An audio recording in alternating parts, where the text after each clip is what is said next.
So last week what we did, we got our Visual Studio application connected to our database, and I can open up our solution from last week. Here was Monday.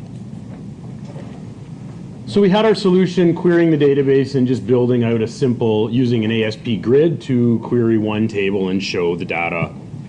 So we've sort of done the first part of create, read, update, and delete. So what I want to do today is keep building on this solution. What I'm actually going to show you how to do is how we can make a new solution from an existing solution. So I'll just quickly play it so we can see where we got to last week.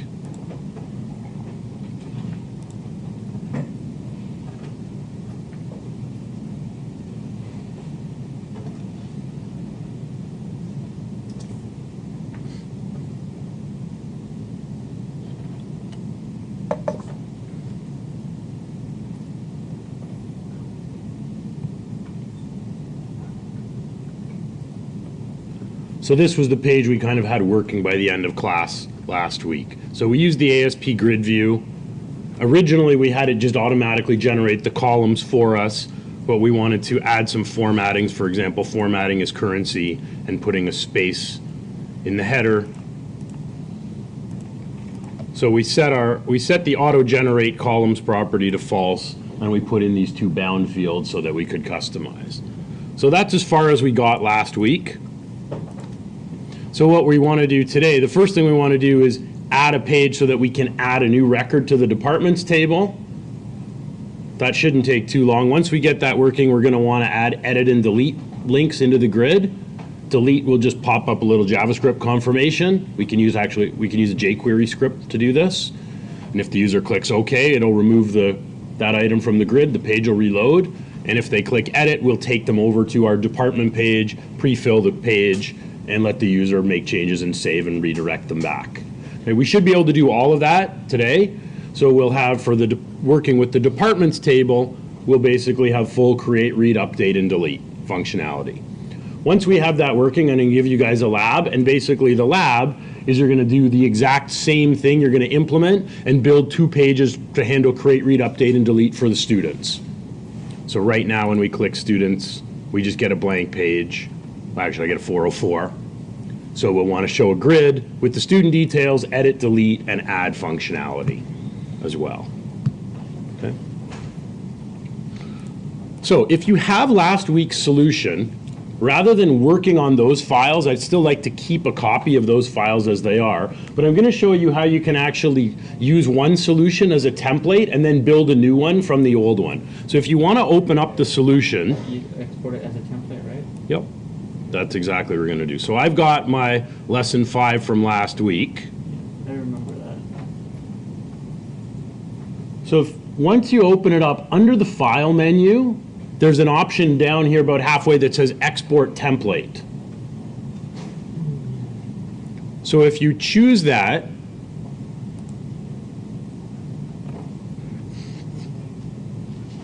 Visual Studio gives us two choices. We can create a project template, which is basically everything in the project, or an item template if we make something, let's say, like a custom master page that we want to use. So I want a project template.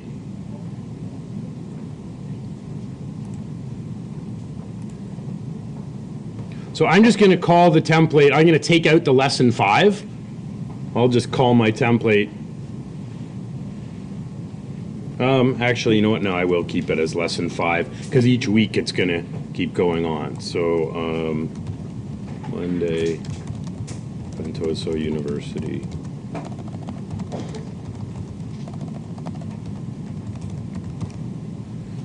And you can see here's the default location. Inside of Visual Studio 2013, there is a folder there called My Exported Templates, and it'll export this as a zip file. And if you leave this checkbox that says automatically import the template into Visual Studio, the next time we go and create a new solution, when we have all the list of project types, this will show up as one of the project types we can select. And everything in this project just comes along with it. So I'll just click Finish.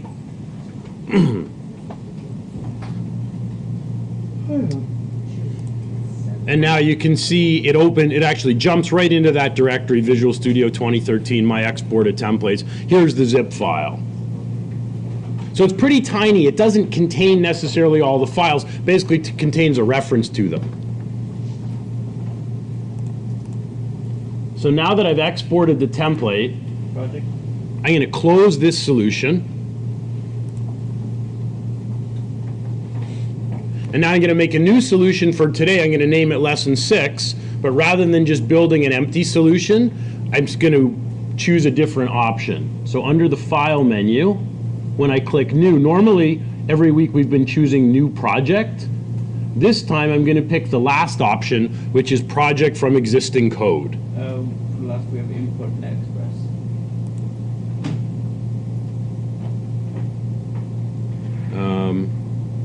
Actually, no, sorry. That is, actually, I think I do want New Project. Nope, sorry. My bad. I do still want Project, so I'll say New Project.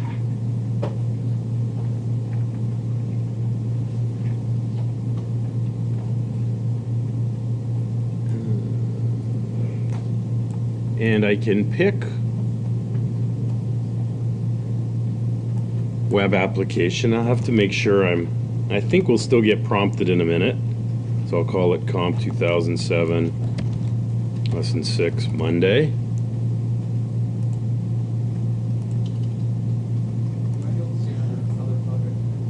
Yeah, we might. I will have to poke around in there first. Okay, rather than web, thank you. Rather than web, I'll pick Visual C#, and it's down at the bottom. I knew it was in there somewhere. So usually we've been picking web, we'll pick Visual C#. It brings up all the C# templates. COMP2007. So now I can pick the template I just created.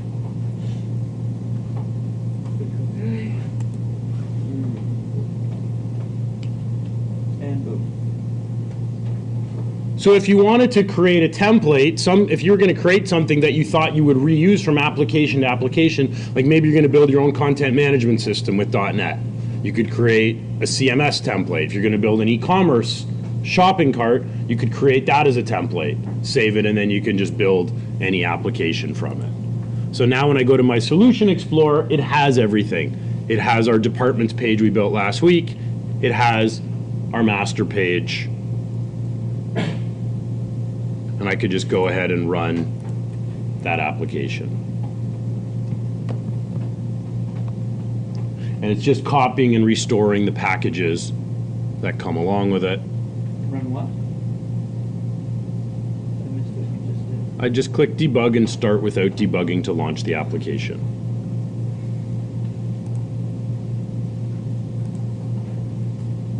So it's an exact copy. It's basically right where we ended class last week.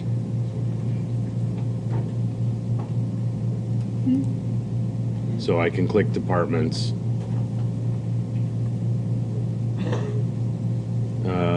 I think mine's going to crash. Oh, no, it's here. Okay.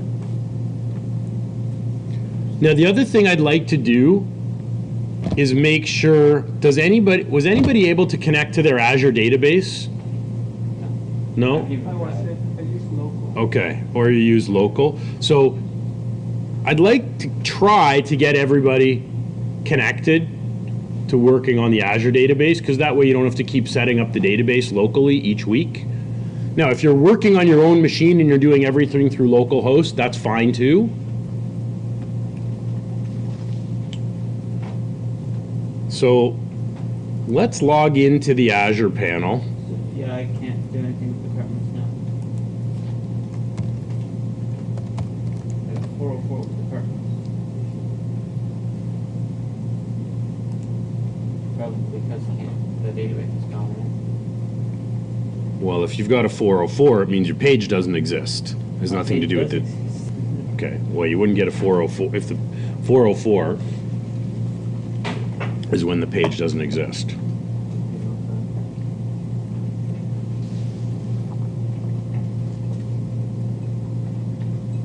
Did everybody at least create the database on Azure last week? Do you have a database and you ran the script so you have the 4 tables? Okay, if you don't have the database, I'll walk you through again how to do it. So click on SQL Databases once you're logged into Azure.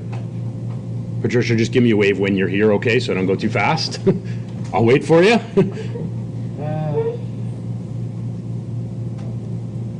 So if you created the database last week, you don't have to do this.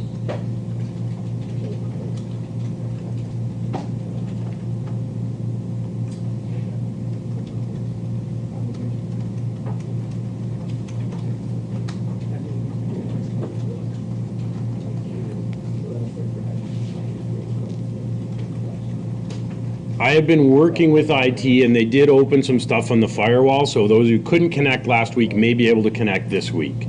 And if not, we're gonna look up the server IPs and send them to IT, so hopefully they can get us through. Okay, we're here? Okay, so click on New down at the bottom. Right here, bottom left, there's a New button.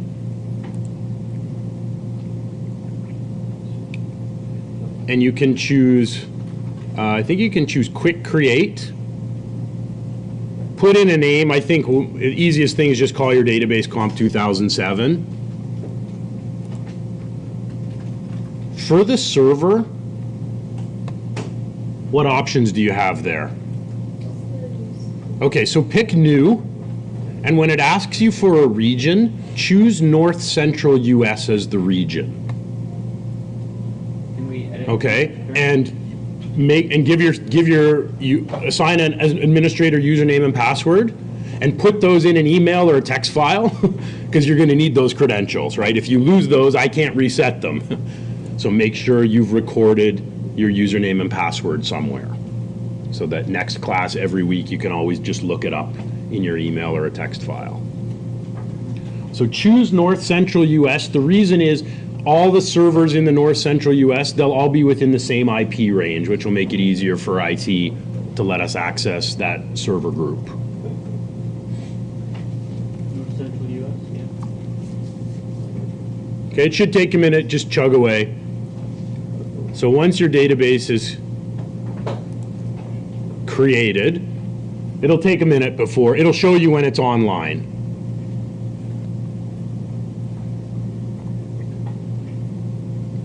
So once it's online, if you just click on your database, it'll take you to this dashboard screen. And then we're going to use Visual Studio to make sure that we can connect.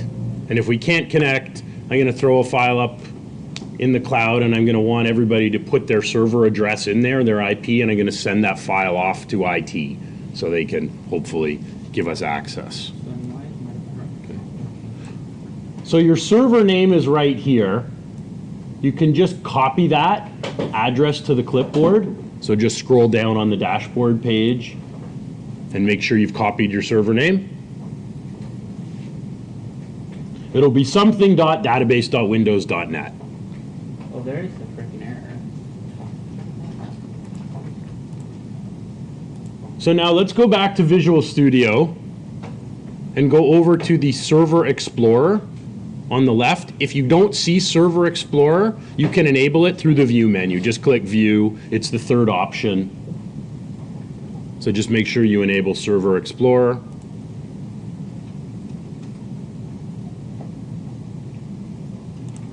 And if you go to Data Connections, click on Add Connection. Now you won't get this screen first. I think you're going to get another window that says what kind of database do you want to connect to, or what type of connection.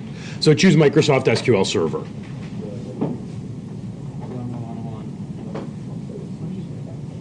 Exception data. Paste your server in here. Choose Use SQL Server Authentication, and enter your database username and password that you've created on Azure. So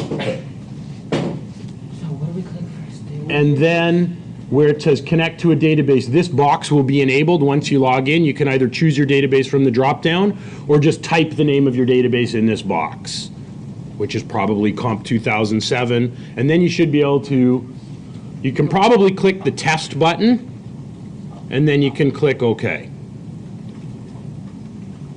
What do I click first? open the Server Explorer on the left, Yes. open Data Connections where I've highlighted it, Yes. right-click and choose Add Connection.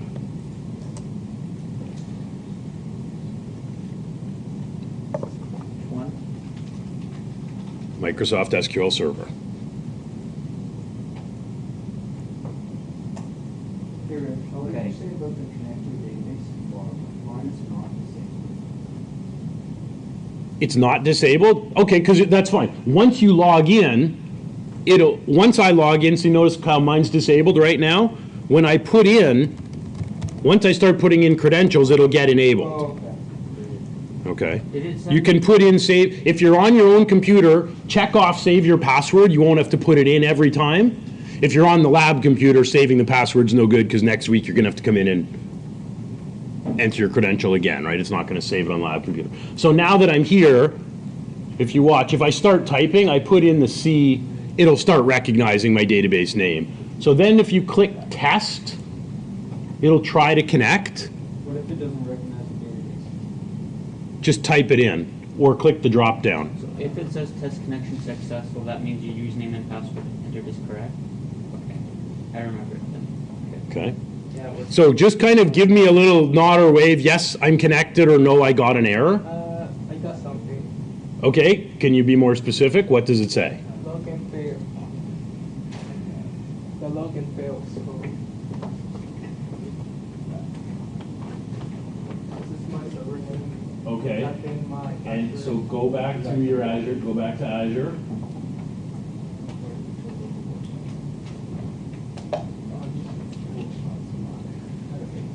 The other thing, sorry, I forgot to mention, I know if you just, those of you who just set it up, you're gonna have this error.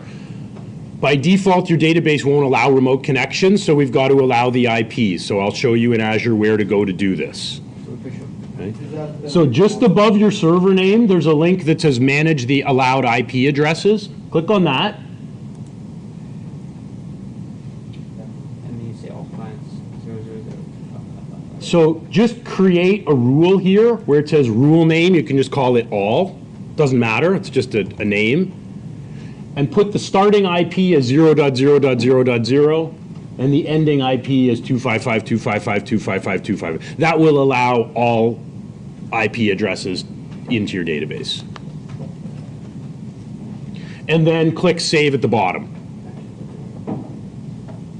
Okay. Then you can try your connection through Visual Studio again. Richard, if it still doesn't work, you may need to reset your database password in Azure. Do I give it some time? No, it should work right away. What if you hit OK?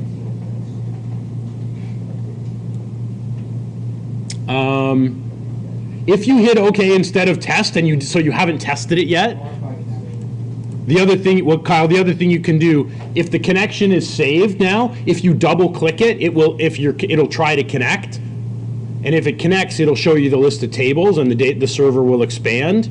If it doesn't connect, you'll get an error. Okay, you're good. Anybody else connected? Buddy, you're nodding. Connected. Mine's not connecting. Not connecting. What's happening? It says login failed, but it's not. It's showing my username, but not the full name that I typed in. You should just have to give it the username. I've only given it mine. I just gave it the. But I made my username my email, and it's stopping really at the ad. It's stopping at the ad. And Richard, you had the same problem. You used an email address as the username. Yeah. So that might be the issue. What you might have to do, I know you can reset the password. I don't know if you can reset your database username. Just delete the new one. Yeah, you might. Well, let's see. In here,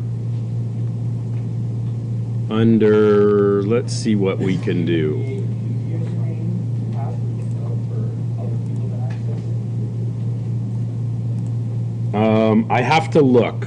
So if you go to the dashboard, there's a link to reset the admin password right here. So click dashboard, reset admin password. It doesn't let you create a new username. So what you might have to do is delete the database, delete it, recreate it, because you can't change the username and it doesn't seem to like an email address in the username. And Do you have to specify the database name? in which part, in Visual Studio? In here, yeah, right here. Right here, once you put in your credentials, this section here, it says select or enter database name. So you can either click the drop down or you can type it. And then if you're creating it or recreating it, once you're connected, you need to run the script that's on Blackboard from last week that will populate and build the 4 tables and populate them.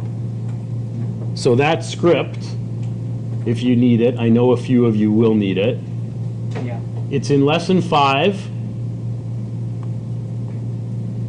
This Contoso DB SQL script.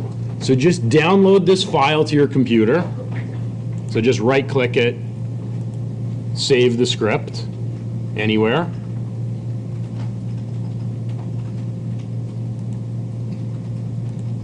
And you can actually run it right through Visual Studio. So once you're connected, Which one was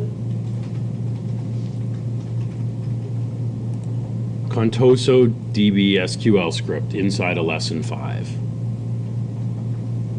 Okay. So in Visual Studio, if you expand your data connection, now that you're connected, if you right click and choose New Query, this will bring up the query window. Incompatible SQL version. Okay. I just got that same message that you got. Oh, I think there's a quick fix for that. Hang on. You know what? Let me modify the script for a minute. I can fix that. No, it's when we tried to do it. I know. In the, I realize that. Bear with me for a second. I just have to, I've got a modified version of the script that will make that error go away, I think. Okay, just hang on. So you may have to download the script file one more time.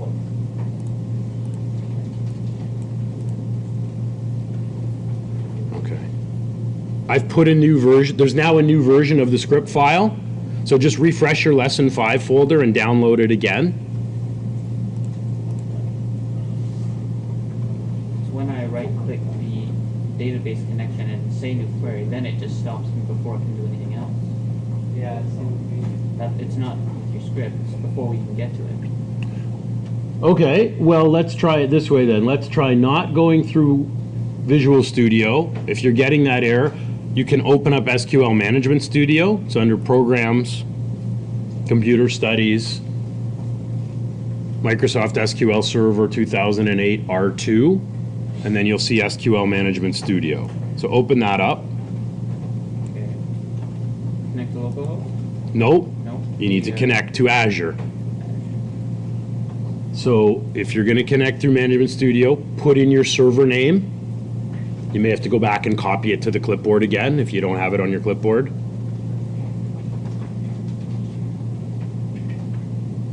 So put in your server name. Oops.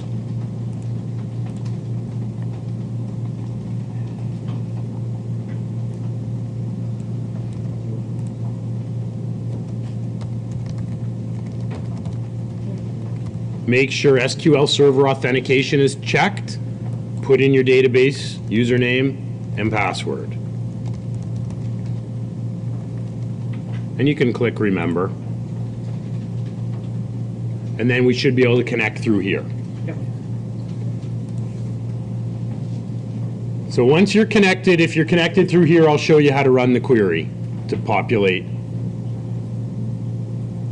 So you can expand databases here. Find your COMP2007. And you can just click on it and then just choose the new query button up here on the toolbar.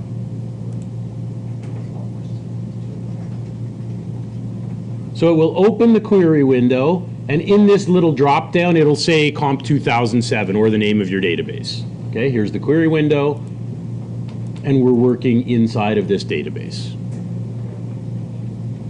So now if you just click File and Open File, you should be able to browse to the SQL script from Blackboard. You don't have to copy and paste. You can actually just open the SQL file directly. Okay. And then you should just be able to click the execute button on the toolbar. It should run. You should get 4 tables built and then populated.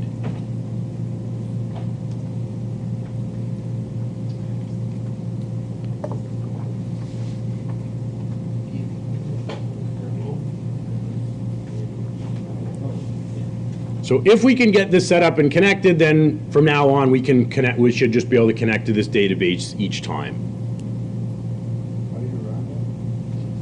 Right here is the execute button. Just click execute. What do you, when you click open? So I click File, Open File, and I just browse. So here's the SQL script I just downloaded off of Blackboard. It's Contoso Scripts 1.sql, I think it's called. So just click Open, and when you do that, it opens the file in the query editor, and the execute button is on the toolbar with the red exclamation mark. We need to change anything. Nope, you don't need to change anything. Just run it as it is. Use statement does not support the switch between databases using a textual database.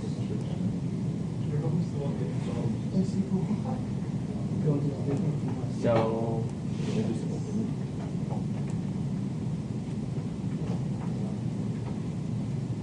use statement does not support the switch between databases. I actually reverse engineered this script. That's why this is what Microsoft auto generates. I built the tables, as I showed you a week or two ago, through the visual designer. I just went in, added the fields, and hit save. I didn't write the SQL script. And there's actually this neat function where you can reverse engineer it. So I clicked on my database, and I chose generate script.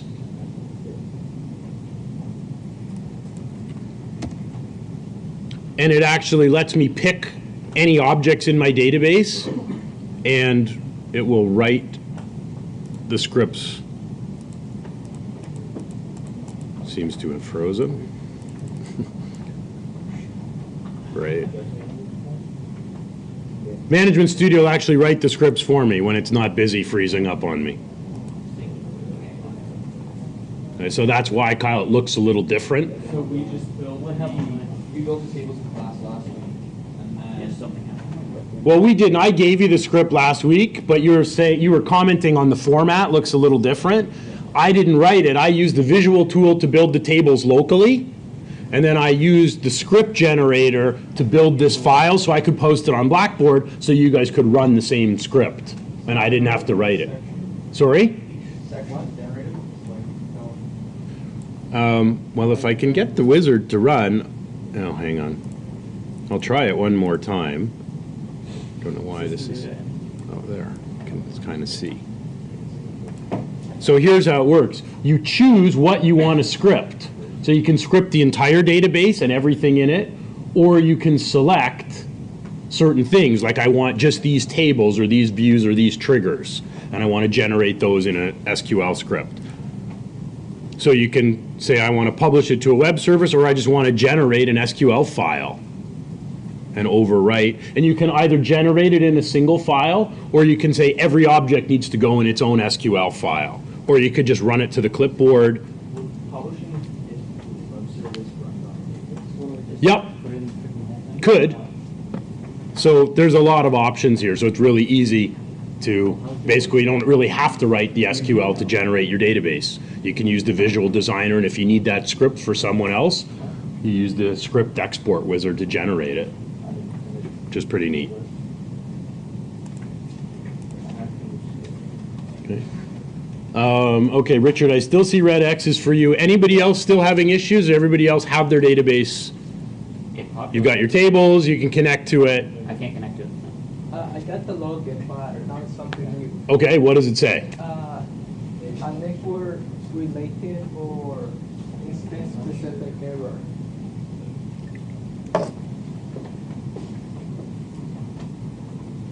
Server was not found where it was.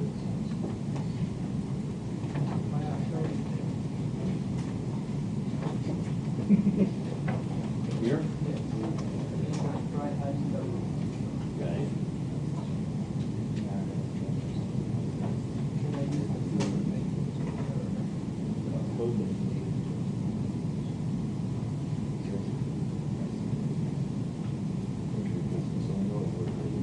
central US, not north central. It's probably a different IP.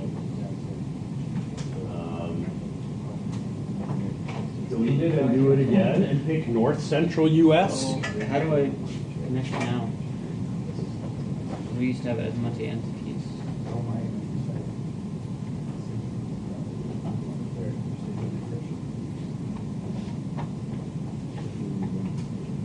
No, that's your server. No, Monday entity should be. Open your web doc config. Scroll over. Let's look at the connection string. Scroll over. Okay, so we'll have to change your connection string. Okay, now the other thing we're going to need to do, for those of you who last week were connecting to your local ACPAC database, we want everybody to now be connecting to Azure. But in your web.config file and in our model file that we built last week, many of you are probably connecting somewhere else. So what we should do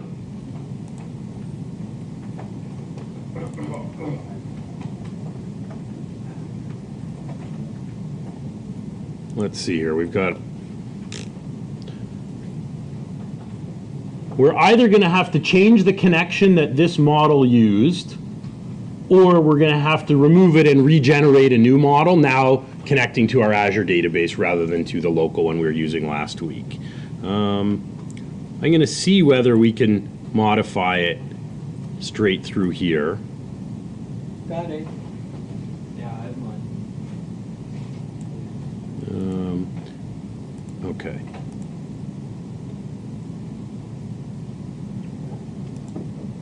So I think what I'm going to do is actually remove that model, and then we'll regenerate a new model. We'll use database first again, but this time we're going to use Azure as our starting point rather than the local database we used last week. Say delete. Yeah, so I'm going to right-click on my Contoso EDMX and delete it. Now, whether it removes the connection string from web.config, I'm not sure. We may have to remove that manually. So I'm going to delete that file. So we're basically breaking our application. We'll go to web.config. And okay, our connection string is still here. Try changing it before we. So I'm going to delete it. You know what, it really doesn't matter because in truth, later on, we named our connection string Monday entities. When we get into using the ASP.NET identity package, it actually looks for a connection string with the name default connection. So we'll use that instead. So I'm going to just blow away this connection string. We don't need it. Doesn't matter whether you leave it in or not. I'm going to get rid of it. And we'll walk through the process of setting up a data model instead. A data model again, probably not a bad idea. We've only done it once, we may as well do it again. We won't need to do it each week, but we can do it this week. Okay, so if I try to compile, we're going to get errors now because our departments page is trying to use the connection string in the model that we just got rid of. Right? We no longer have any models. We don't have a Monday entities connection string anymore. That's okay. We'll rebuild it. So in Solution Explorer, go back to my models folder, right click, and I'll choose add a new item. We'll go up to data. So this is just a repeat. We'll pick the ADO.NET entity data model. I'll call mine Contoso. And then we'll click add, and then we're going to choose the database first option again, right? We already have the database. Does it matter what we do? Not really. No.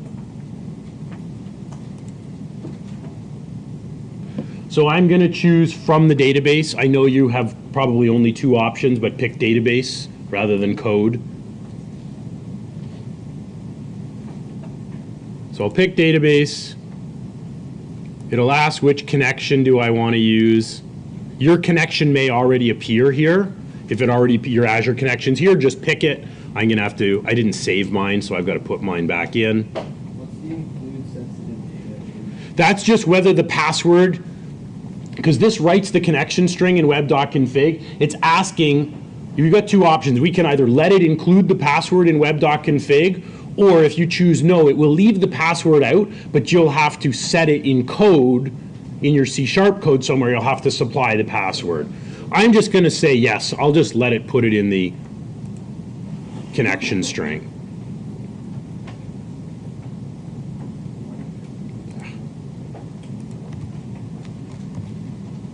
It's a database, Windows.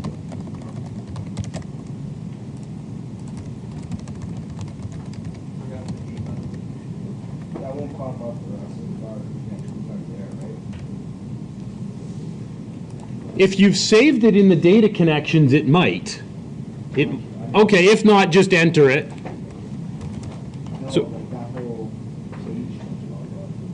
I didn't actually do that. Oh, because you probably were able to pick. I didn't save mine. So once I enter it, I'll say, yes, include my sensitive information. So my base connection string is here. The data source is my Azure host. The initial catalog, that's just simply what database name are we using. My username and password, but it also links to our model files. Now, in my web.config, I'm going to call this default connection. Okay? Because that's a keyword. We don't, for today, it doesn't really matter what we call it, but in a few weeks when we get into security, it's going to make our life much easier if we call our connection string default connection, because that's the name that the existing ASP.NET library is going to use by default. Is it capital? It's not capital? It's not case sensitive, really. The names of things in ASP.NET aren't case sensitive, but this is sort of the convention to use camel case. But unlike in Java or in Java, when you camel case things, usually the first word is all lowercase, and then all the other words start with capitals. It's always been convention in the Microsoft world to capitalize every letter. Can you, if you were to just like create this and then you say create another page that was going to use pretty much the exact same thing, you just needed different information from the database, do you use the exact same page and then just change the connection string? You don't need to, because the connection string is just how to access the entire database. So you only need one connection string. It'll access everything. So we're going to work with the departments today, but then for your lab, when you use the students, you won't have to go through this process again. This is setting up the entire data access for the application. So you only have to do this once. Where are you creating Sorry, where am I? creating The database is already, we just created it on Azure. When you ran that script, right, you built an empty database here, right? You created one, and it was empty. Then we connected to it here, and when you executed this script, it's creating, notice the first is creating students, creating enrollments, departments. So those commands built 4 empty tables. And then down below, we inserted 4 departments, a bunch of courses. So all this was connecting to Azure, so your database is now existing in the cloud on Azure's host. Okay, so then what's the problem? So what we're doing here is we're getting our web application to connect. We're setting up a connection for the web application to the database. Where did you find that? Okay, I'll go back. So right now we have 2 separate things. We have a website and we have a database, and there's no connection between the two. Okay. So by adding a new item and choosing data model, you may have just missed that step. Okay, so I'm just going to give it a name and click add. So now Visual Studio is saying, okay, we can do this one of 2 ways. If you've already written the classes in Visual Studio, we could do code first, but because we already have a database, we want to generate the classes from the database tables we already have. So we'll pick that and choose next. And now it says, okay, what database are we connecting to? And in here, we'll just call it default connection. So you can just pick your existing connection, say yes, include sensitive data, call this default connection and click next. And we want to include all 4 tables in our model. So I'll just click tables, and it auto checks off all 4 of them. Okay. The model namespace, it defaults to COMP2007 model. It's just the name of our database with model on the end. You can change that if you want. I'll just leave it. I see no real reason to change it. What are the view sort of procedures? Well, we haven't added any. What are they, or where are they? What are Well, the view is a stored query. Okay, so if you want to have a query, let's say that you're selecting data from 3 different tables, then let's say you wanted like a grade book page, right? That would show student names, course names, and a grade. We'd need the students table, the enrollments table, and the courses. So you could create a view that would automatically have those joins, and then we could add that model if we wanted to build a page on based on the view. Stored procedure would be similar, where we have pre-compiled SQL commands that live in the database. Maybe we want to run 5 different select statements, or we want to have an if statement in there. If this condition, do this, select this data. If this condition, do that. We can create a stored procedure and save that code, that logic to the database, and we could still include that in our model if we want. All we have are tables. I don't have a models folder. Okay, if you don't have a models folder, just right-click the project, and you can choose Add Folder, and you can create one. It doesn't really, like Alex, having the model folder is not critical. If you put all this stuff in the root, it's fine. It's just a good idea to separate this out so that it's separate from the web pages. So when I click Finish here, we'll get this model diagram set up. So Visual Studio is auto-generating a class based on each one of our tables, and also setting up the associations.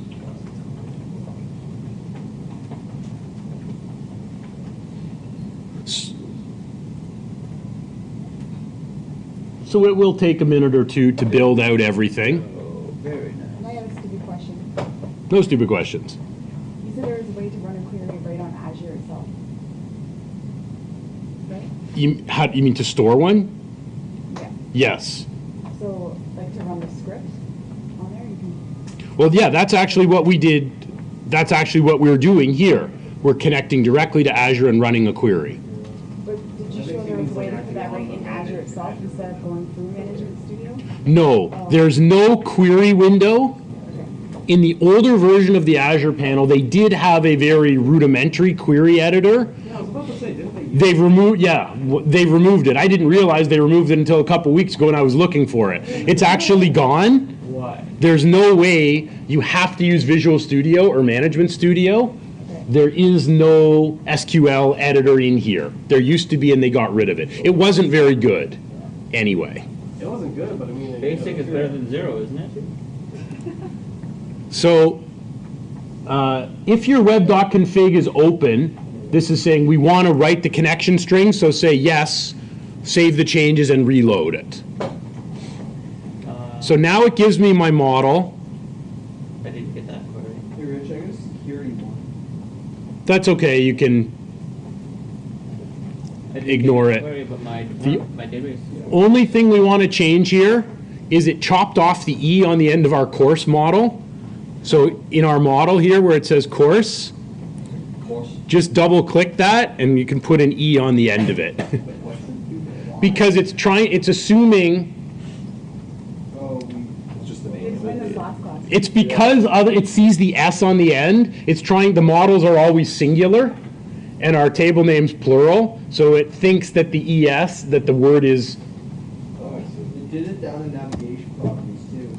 yeah, it does it down in navigation. So actually we probably want to change it here too.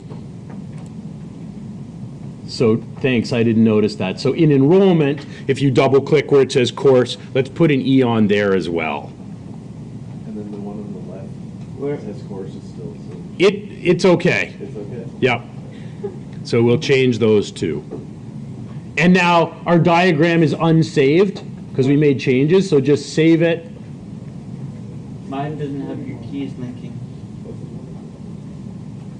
Then I don't know that you ran the correct version of the script. That's very odd if it doesn't have the associations. I You ran the one from Blackboard? Yeah. Well, you'll be okay for now if you have to rerun it later. We're not doing related data today. We're not doing that until after reading week. So we're just going to work with the department table today. Okay. So now if I open web.config, I have a connection string called default connection, and it's talking to my Azure database, which is what we want.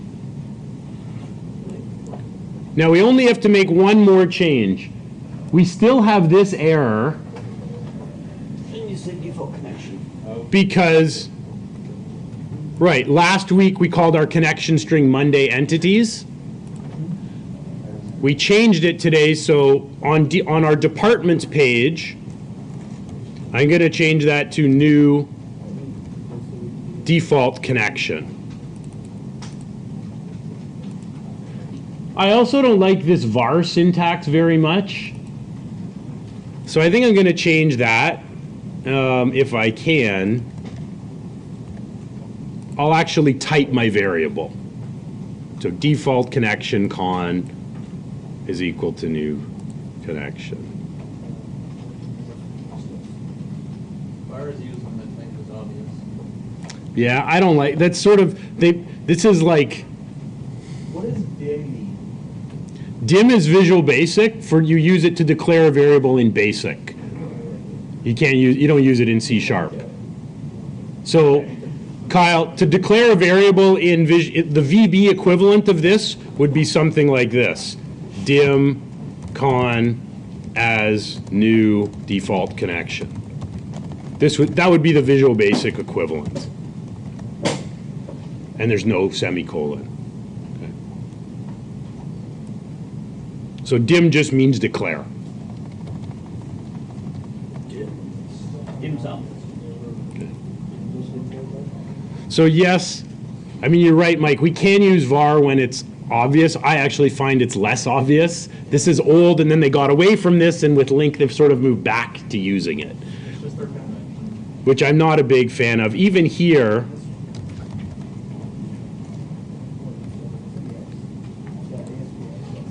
no, it doesn't like that. We may have to use, okay. So we'll use default connection. Now we should be able to rebuild, run our application, load our departments page, but now our list of departments is going to come from Azure rather than from a local database. Yep, yep, yep.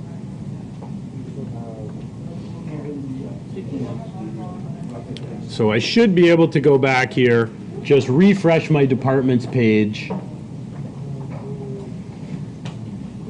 Hopefully it will load with my connection for today. Now, it wasn't bad that we had to walk through connecting to Azure and setting up the data model. We won't have to do this again. Basically, this connection is stored now. So long as we can talk to Azure, we should be good moving forward.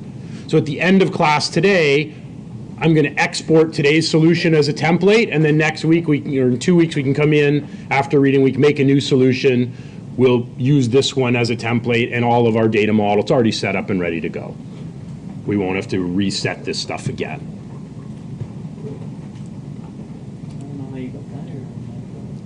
Okay, so this page is running. So what I want to do here, underneath this heading, but below my grid, we want to add on a basic link that says add a new department, and that'll jump us to an input form where we'll have a text box. So we'll just put on a link here. Oh, shoot. I ran the code twice, and so it created.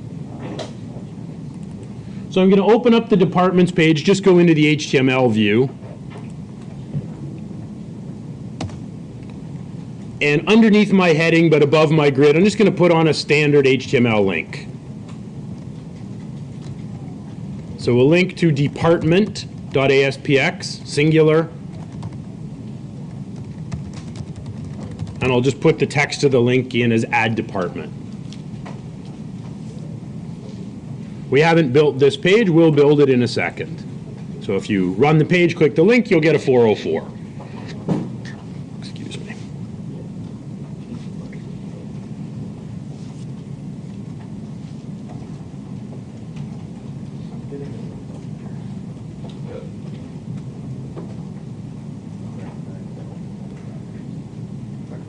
So this is pretty typical of how we would navigate around a data set. We build the main page, lists all the data in some kind of HTML grid. We give the user edit, delete links in the grid and the ability to add above. You said we're also going to be putting in the remove today, right? Yep.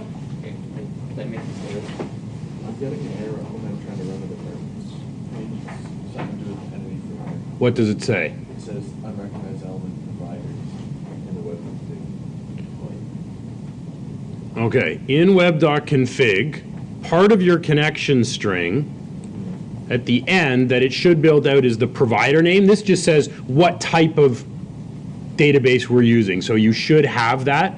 Provider name equals system.data.entity client. Check your web.config for that.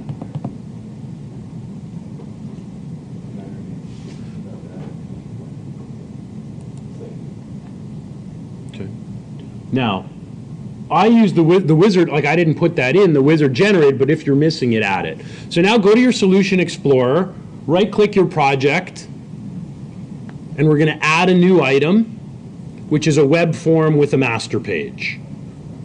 We've added a link to department.aspx. We don't have that file, we're going to build it. So right-click the project, add, new item, under web, we want web form with master page, and make sure you call this department singular.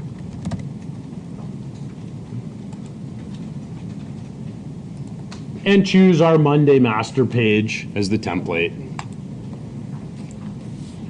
So some of you may like this naming convention that I'll use, where I'll use the plural version for the list that has the edit and delete links, and I'll use the singular for our form for adding and editing. If you prefer to use your own naming convention, that's fine. This is typically what I do in my applications. So we'll put in a page title.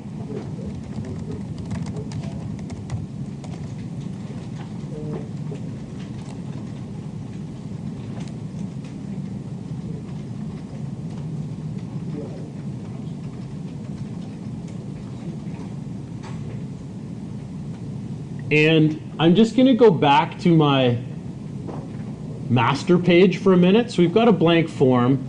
If I build now, I should at least be able to click the department link and get a page that has the header and footer. There's no code on it yet, but now if I go to departments,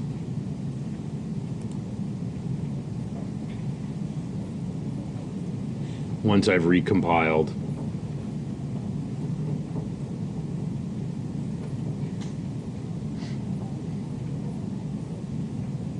you will notice that it's quite slow after you compile for the first time. The first page load after a compilation is slow. So now if I add, I'll get a blank page, which is fine. So what we want to do is build out a simple .NET form. Our departments table only has 3 columns. We can inspect it here.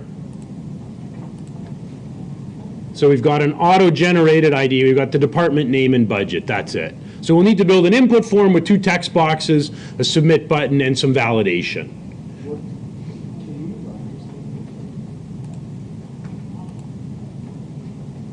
How come your button below?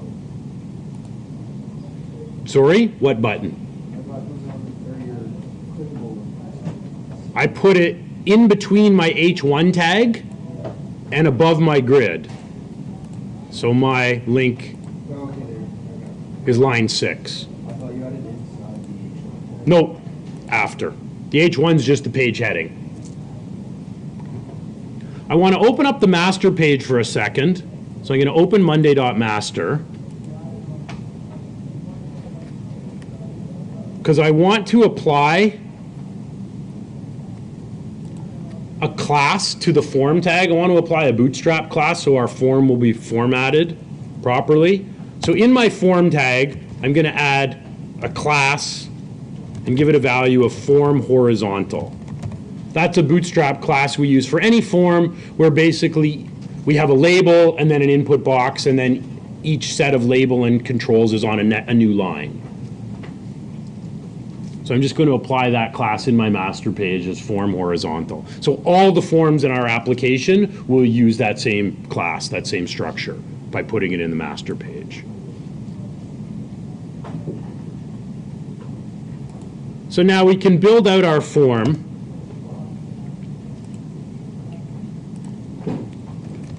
So I'll put on a heading here.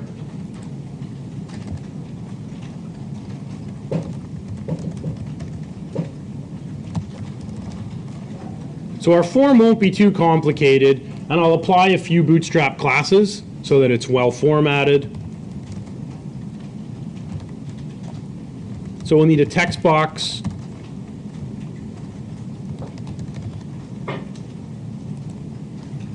And actually, I'll give this a class as well.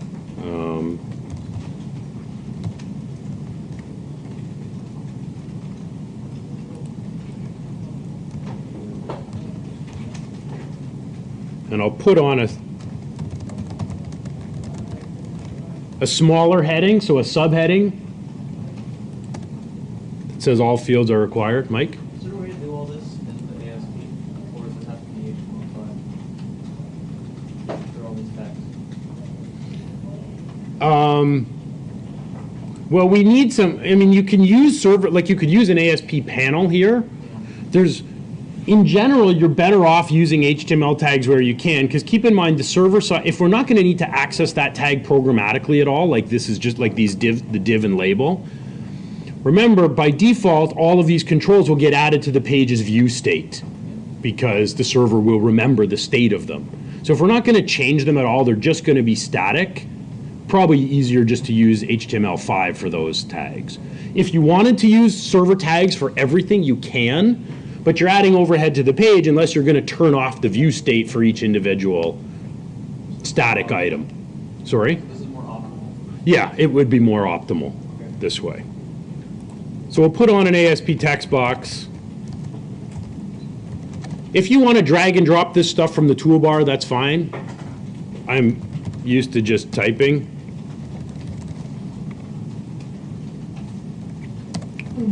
We'll set this as required, and we'll set the max length property so that the user can't give us more characters than we can hold in that column. I can't actually remember how long the department name is, but I can just jump over to Management Studio, and I've already expanded this table, so 50 characters. So we'll set a max length of 50 characters on that box. And budget is 18.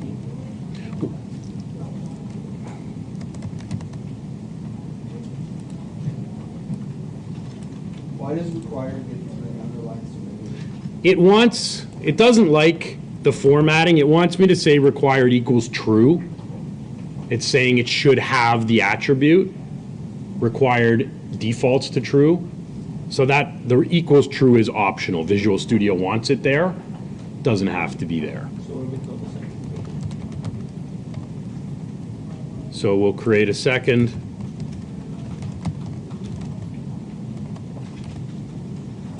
Label and text box. So I'll call my second box TXT budget.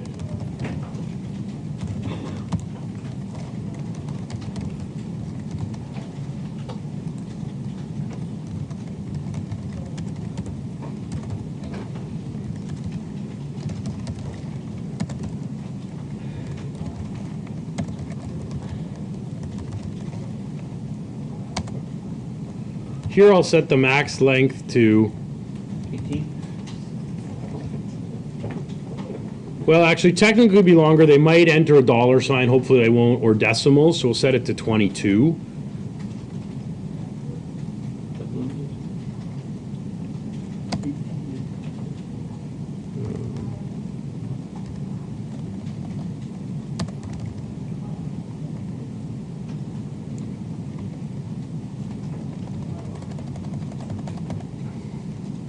And we'll use a validator, a range validator, to make sure they give us a number that's between 0 and, well, we'll figure an upper limit. If we look at the department budgets, you know, maybe a few million, 5 million or 10 million might be our upper limit. So I'll put an ASP range validator on. Somebody pointed out to me on Friday, I always like it when you guys teach me stuff, the validation controls don't actually require IDs. You can actually run them without an ID. They still need the run at equals server attribute. So our control to validate is txt budget.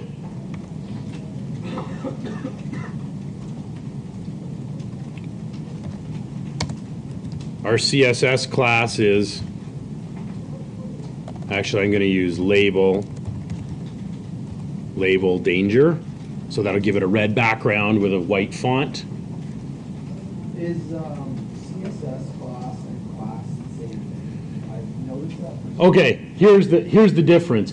If it's, you can see it here. If we use a regular HTML tag, the attribute is class. The ASP attribute, because we can't use the same attribute name as an HTML attribute name, so it has its equivalent. At runtime, it will use class. But at design time, in our HTML, we've got to use CSS class if it's an ASP control. Our error message will be, must be between 0 and 10 million.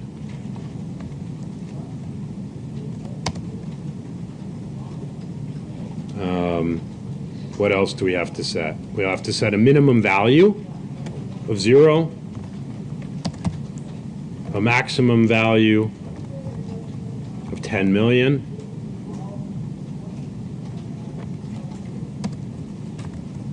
and the type, I'm going to pick currency. I think that will allow the user to put in a $sign. We'll have to see how this plays. We might have to then strip it out when we're saving, or else we'll wind up changing this to a double. We'll leave it that way for now. So check our budget, make sure we're getting a numeric value between 0 and 10 million. And if we don't, show the user an error. What happens if you put something between the range value or close itself? You can self-close it, or you I can, drag it off. that's fine, doesn't matter if it's got a closing tag. That was about the question. I was going to say, what happens if you type between that and closing? Sorry? I was going to say, what would happen if you type between that and the closing tag and you don't have a closing tag? I think you'd get an error. I don't think anything can go in between the opening and closing tag. And then we'll just put on a button. So I'll put on an ASP button, give it an ID of btn save. We'll specify the run at equals server. Our button can just say save. We'll give it a class of, I'll make it blue, which is btn primary. And then we'll let Visual Studio write our click event handler for us. So if I choose on click, not on client click, because that'll generate JavaScript. We want a server click event. If I just type equals, I'll pick create new event. So this is an alternative to going into design view and double clicking the button. Either way, Visual Studio will write the event handler for us. So I'll say create new event. It'll generate one called btn save click. And we can see our code behind file's been modified. It now shows as has unsaved changes. Yeah, Mike? I noticed in ASP you can press F12 to go into a function. Like, you can like hover over the name of it, press F12, and it'll go into that function and then the code stack on the CS file. But in ASP it won't let you do that.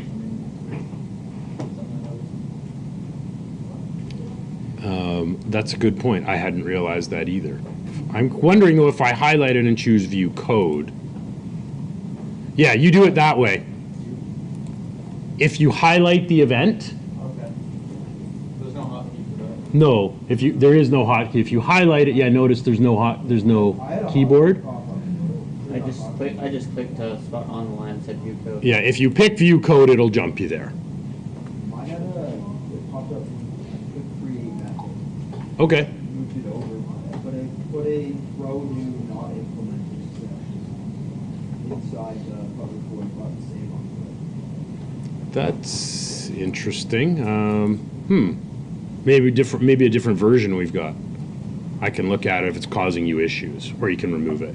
So compile, and let's have a look at our form. So now if we go to add department, we can take a look at our form. It won't save anything yet. Format looks okay. Shiny. We've got our HTML5 required fields.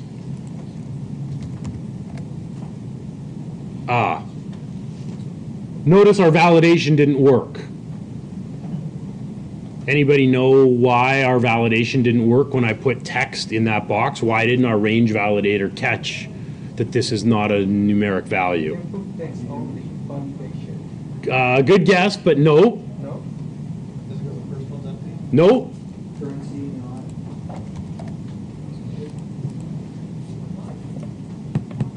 not. That thing right there, right? When we remember we did validation, we need to put a setting in our web.config in order so that our application can properly use jQuery. Why we have to do this, I don't know. This should just be a default setting in this version of Visual Studio, but it's not. So we'll just go to web.config.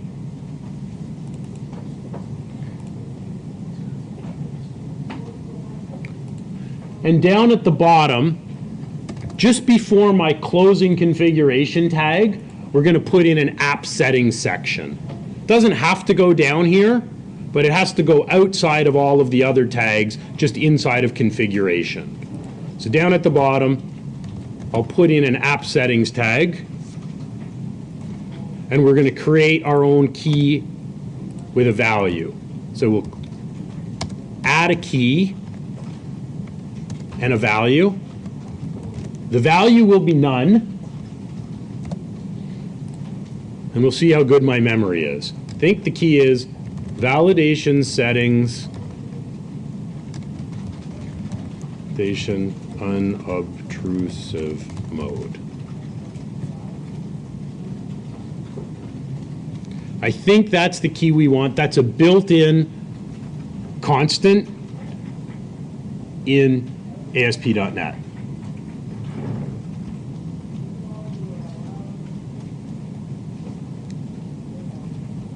If we get this setting right, we should be able to refresh the departments page, and now our validator, if we put in anything other than a number between 0 and 10 million, we should get the validation error.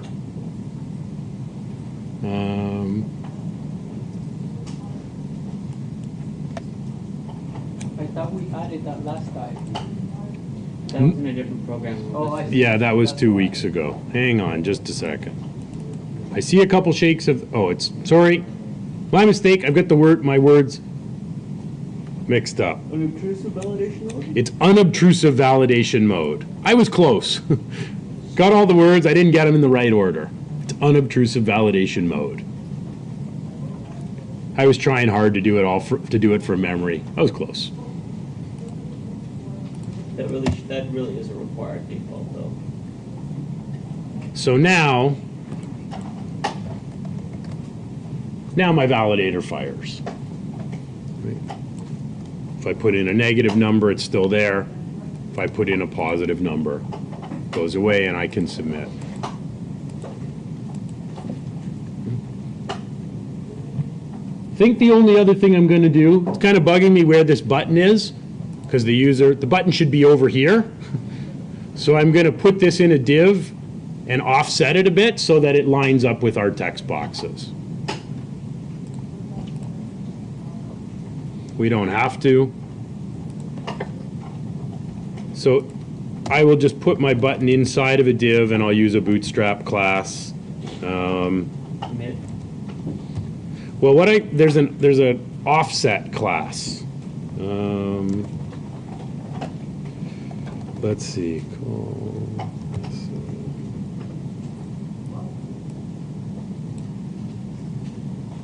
I'll probably have to play around a bit to find the one I want. Offset after VSM. Right. We'll try offsetting it 3. I may have to only offset it 2. We shall see. So I'll put that inside of its own div. Like I said, playing with the bootstrap classes is largely trial and error for me. Yep, that's it.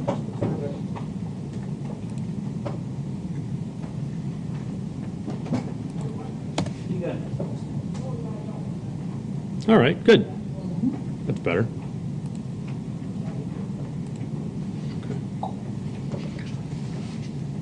So we're partway there. This is probably a good place for us to take a pause. So what we'll do when we come back, we'll write the code on the save page that will use our department model that Entity Framework generated. So here's our, where are we?